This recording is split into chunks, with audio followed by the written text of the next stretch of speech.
जय हिंद दोस्तों, सभी को मेरा Ram Ram. Guards ex serviceman channel में आप सबका स्वागत है। आज एक बहुत ही बढ़िया खुशखबरी लेके आया हूँ मैं। वीडियो में आगे बढ़ने से पहले आप सबसे निवेदन है, प्लीज़ चैनल को सब्सक्राइब कर लीजिए ताकि जो भी मैं नोटिफिकेशन डालता हूँ या जो भी वीडियो मैं डालता हूँ वो सबसे पहले आपके पास पहुँच जाए। क्या आपको जॉब की तलाश है? क्या आप एक एक्स सर्विसमैन हैं?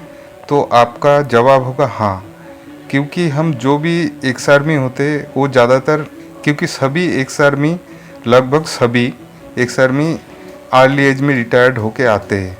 अर्ली एज में रिटायर्ड होने के बाद जो पेंशन मिलता है उससे हमारा गुजारा नहीं होता है, तो हमेशा एक्स आर्मी की तलाश रहता है, नई जॉब की तलाश रहता है।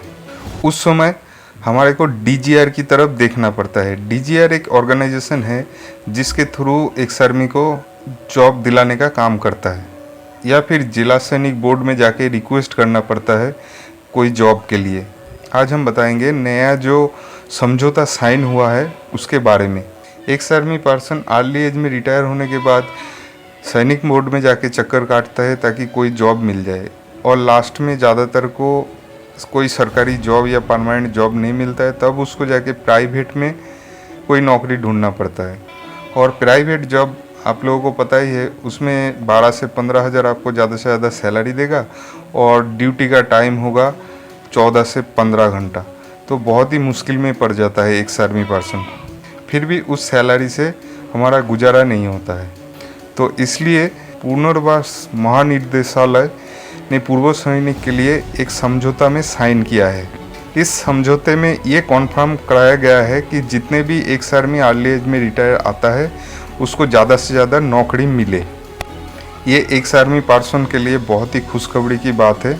तो आइए देखते हैं इस समझौते में क्या बताया गया है और क्या है ये समझौता। इसको ज़रा ध्यान से सुनिएगा क्योंकि ये आपके लिए बहुत ही बढ़िया खुशखबरी है। रक्षा मंत्रालय के पूर्व सैनिक कल्याण विभाग के अंतर्गत पुनर्वास महानिदेशालय मतलब डीजीआर ने पूर्व सैनिकों को शामिल करने और नागरिक कार्यबल में उन्हें बिना किसी बाधा के जोड़ने की सुविधा के लिए आईबीएम के साथ एक समझौता यानी ज्ञापन पर हस्ताक्षर किया है। आईबीएम एक इंटरनेशनल बिजनेस कॉरपोरेशन मशीन है। इंटरनेशनल मतलब इंटरनेशनल लेवल पे, मतलब राष्ट्रीय तौर पे, और इसमें सबसे ज़्यादा एम्प्लॉई है। यहाँ पे आईबीएम ने वादा किया है कि जो भारत का एक सर्विसमैन है उसको नौकरी देगा। इनका जो इंफ्रास्ट्रक्चर है वो पूरे वर्ल्ड में फैला हुआ है। आईएमयू के माध्यम से डीजीआर नौकरी के उपयुक्त अवसरों के लिए पूर्व सैनिक के समृद्ध प्रतिभा पूल का उपयोग करने के लिए आईबीएम के साथ सहयोग करेगा, जो कंपनी और उससे संबंध हो सकता है। भारत के अंडर आईबीएम के जितने भी कंपनी है उसमें एम्प्लॉय किया जाएगा एक सर्विसमैन को, जिससे नौकरी के लिए नया अवसर खुल गया है। आईबीएम का लक्ष्य पेशेवर विकास और व्यक्तिगत विकास के लिए रोमांचक अवसर प्रदान करेगा। सैन्य सेवा और नागरिक रोजगार के बीच अंतर को पारना है। डीजीआर और आईबीएम कौशल वाले पूर्व सैनिकों की पहचान करके और उनके भीतर विभिन्न रिक्त पदों के लिए उपयुक्त योग्यता के लिए निरंतर आधार पर सहयोग करेगा। उम्मीदवार के आकलन और शॉर्टलिस्टेड के बाद आईबीएम उन भूमिकाओं के लिए पूर्व सैनिकों की भर्ती, प्रशिक्षण और कौशल बढ़ाने की सुविधा के लिए अपने संसाधनों और विशेषताओं का लाभ उठाएगा। इसका मतलब आपके अंदर जो स्किल है उसके हिसाब से आपको जॉब मिलेगा। पहले आपको ट्रेनिंग दिया जाएगा, उसके बाद आपको जॉब मिलेगा।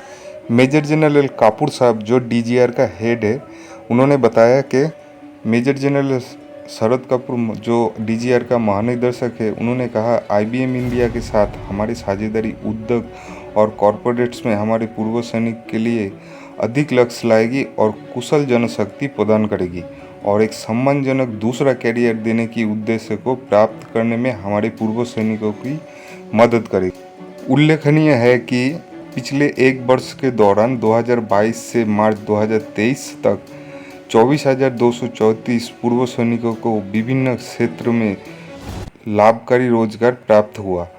सशस्त्र बलों की युवा प्रोफाइल बनाए रखने के लिए हर साल लगभग 60,000 सेवाकर्मियों को तुलनात्मक रूप से कम उम्र में सेवानिवृत्त कर दिया जाता है और डीजीआर पूर्व सैनिकों को कॉरपोरेट और उद्योग की उभरती आवश्यकताओं पर जोर देने के साथ शारीरिक कौशल हासिल करने और दूसरा कैरियर के माध्यम से उनके पुनर्वास की सुविधा प्रदान करने में सहायता करता है। दोस्तों, ये हमारे लिए बहुत ही खुशी की बात है। डीजीआर का जो महानिदेशक है जनरल शरद कपूर साहब ने, उन्होंने कहा कि पिछले साल हमारे एक सर्विसमैन 60,000 एक सर्विसमैन को नौकरी मिला। आईबीएम के साथ समझौता के हिसाब से पहले एक सर्विसमैन को ट्रेन किया जाएगा, फिर उसको भर्ती किया जाएगा और उसके काबिलियत के हिसाब से नौकरी दिया जाएगा। ये एक सर्विसमैन के लिए एक बहुत ही खुशी की बात है। आज के लिए बस इतना ही। जय हिंद। वीडियो को शेयर ज़रूर कीजिए और चैनल को सब्सक्राइब नहीं किया तो सब्सक्राइब ज़रूर कीजिए।